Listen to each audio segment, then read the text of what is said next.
Welcome back, Nine World Chronicles audience. Today we are talking about Heru Em Akhet, which is the name for one of the most significant monolithic structures in all the world. The name Heru Em Akhet translates roughly to mean Heru in the horizon. And this is one of the most recognizable and culturally iconic symbols in all the world. We all know exactly what this image is, although we've been used to calling this by a different name. And this was the name of the Sphinx, which was given to it by Greek conquerors who did not understand really what this structure symbolized and what this structure was. This is known to be the protector, and this is the protector of Old Kingdom necropolis. And Heru Em Akhet sits facing the dawn and the Nile, watching to make sure that no one disturbs the rest of his masters. He has a human head and a lion body, which suggests that he was built during the age of Leo, which places the approximate age of about 12,000 years. The name Heru obviously alludes to the name of the pharaoh god Heru, who was to be at rest in the sacred pyramid, which was guarded by the Sphinx. Facing directly from west to east, it stands on the Giza Plateau at the west bank of the Nile in Giza. The face of what we call the Sphinx is generally believed to represent the pharaoh Khafre. Now, throughout its long history, people have admired and been perplexed by not only by its construction, but also in its purpose. At over 66 feet high, 20 feet wide, and 241 feet long, Heru Em Akhet stands as the largest monolithic structure in the world. Its dimensions are as massive as its builder's achievement, an achievement that was so great that when it was witnessed by civilizations that would come later as they explored and invaded Africa, they could scarcely believe, in fact did not believe, that this was ever constructed by humans. This great monolith is decorated in its interior from wall to wall with the Medu Neche, which of course is the language of nature or the language of God. This is not a lost civilization.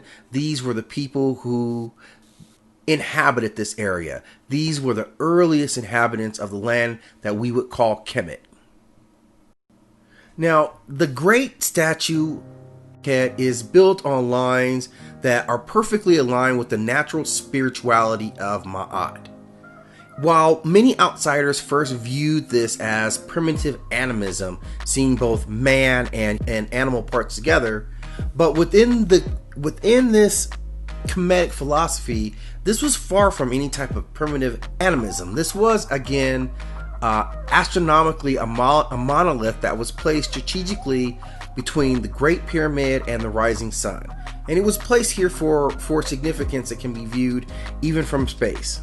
The man-headed lion serves as the protector of Ra Khepra, the moving sun, as it journeys east to west.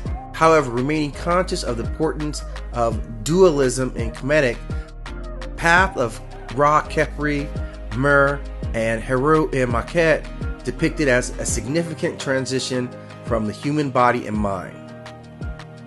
In the Book of Coming Forth by Day, the rising and setting of the sun represents the human sleep and awakening. Symbolizing sleep and awakening are viewed as death and rebirth of the consciousness. To the Kemites, the conscious rebirth or enlightenment of the mind was an internal replica of the rising of the sun god Ra. Heru Em Akhet, having the lower body of an animal, in this case a lion, and the upper anatomy of the human, represents the transformation of his newly enlightened consciousness. Once Ra, the enlightened consciousness and understanding, has risen, the lion animal creature loses its base appetites for primitive, instinctive self and is transferred into Heru, the highest light in existence. As sure as the sun will rise over Heru Em Akhet, so will remain the constant sleep and wakening of the mind. This is the natural order of things as we balance both sides of this equation.